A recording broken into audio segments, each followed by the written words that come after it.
Hello and welcome to AP Comparative Government. Going to go over the Great Firewall today, which is highly relevant to understanding how civil society operates in China, which is one of our six countries. So, the Great Firewall is a term that is used to refer to the way that the CCP and the Chinese government monitors the use of the internet in China. Basically, the Chinese government restricts the use of the internet in China using three different methods. They have a variety of tools, they have a variety of rules, and then they have a variety of services. All of these things come together, as we'll see, to form the Great Firewall, which prevents Chinese citizens from using the internet in the way that in any of our other six nations, including Iran, they are unable to in China. So, first, when did this all start? So, in 1996, the Ministry of Public Security first initiated some form of a firewall, which firewall is something that prevents users from accessing certain pieces of information using a server, which is how the internet operates. Generally speaking, I'm speaking in broad terms. Every computer, by the way, has one of these by and large. All businesses have firewalls. It's what prevents hackers from getting into their servers and accessing information and stuff like that. So it's the exact same concept. In 1996, when it first started, it was actually called the Golden Shield. And then in 2013, it China formed a new government body tasked with controlling people's access to the internet called the Cyberspace Administration of China. And still to this day, that is who is in charge of monitoring internet access. So, first, I guess the question is why? Why does China do this? And so, if you were to ask the CCP, Xi Jinping, or the Chinese government, they would say something like the quotation that's on the screen, that the idea is to protect Chinese citizens from information that would be harmful to them and or harmful to the state. Now you might look at that and realize, well, that's interesting because the best interests of the government and the best interests of the people may be two different things, and you'd be right to think that. But from the perspective of the CCP and the Chinese government, there is no distinction between those two things. What's best for the government is what's best for the people of China, again, from their perspective. What the firewall really does is create this thing that's called a splinter net. So instead of an internet, China has a splinter net. And instead of having a global access to all the different websites, all the different blogs and videos and everything that you do anytime that you go on your computer, you're watching this on YouTube right now, um, people in China don't have access to that. What the firewall does is it sort of carves out a section of the internet. And this is what Chinese people have total access to. Everything else, the Chinese government restricts in a variety of different ways. So let's talk about those different ways briefly. How does it work? All right, so there's a couple of different ways that it works. And these are some of the different tools in the toolbox of the cyberspace committee in China. So, first of all, they can just straight up block domains. If they don't want someone to have access to a website, let's say New York Times, just as an example, because it is blocked in China. If you type in that website, it will simply come back as blocked. You may have experienced this using the internet in school. Schools will block different websites that are inappropriate for students to access and just simply come up as inaccessible.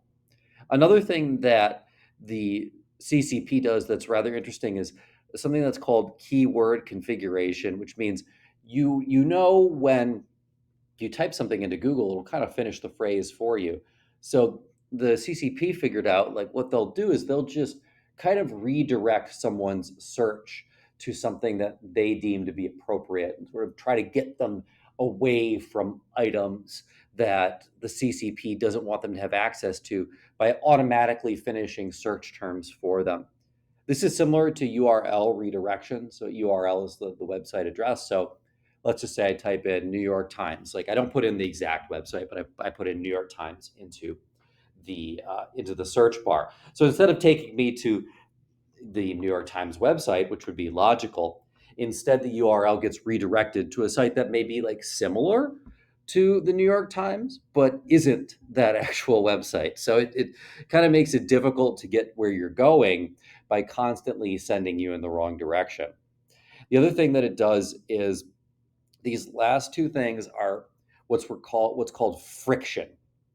The CCP creates friction for users. So TCPs, or control protocol resets, you may have experienced this sometime actually as you use the internet, where all of a sudden it goes so slowly. And this is similar to security attacks on normally secure data, where what they do is they're constantly, if you're trying to get to a website that they don't want you to get to, they're constantly resetting the server over and over again. What this does is it slows down your computer so much that people get frustrated and they just simply give up and say, okay, forget it. I am not going to go to that website that they don't want me to go to because it's taking 15 minutes to get there.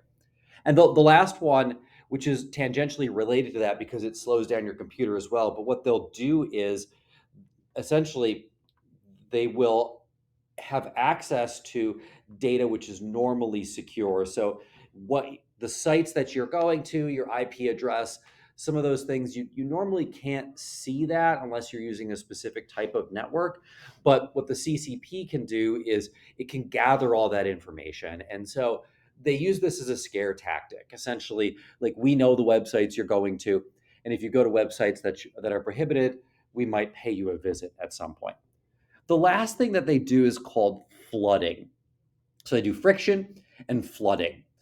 And what this is an interesting way that what they do is, let's just say you put in the search bar like Chinese protests or Chinese Uyghur protests or something like that. What they've figured out to do is fill that first search page with only positive things about China, bury the actual websites so deep in the internet that it's hard to actually find them. And they'll actually do this on user comments too. So sometimes, if you read like a news article or something like that, at the bottom there'll be a bunch of comments. And they use flooding to actually hide the actual comments. So there are real comments in there, but what they've done is by using AI now and chatbots, they could just fill it with so many positives.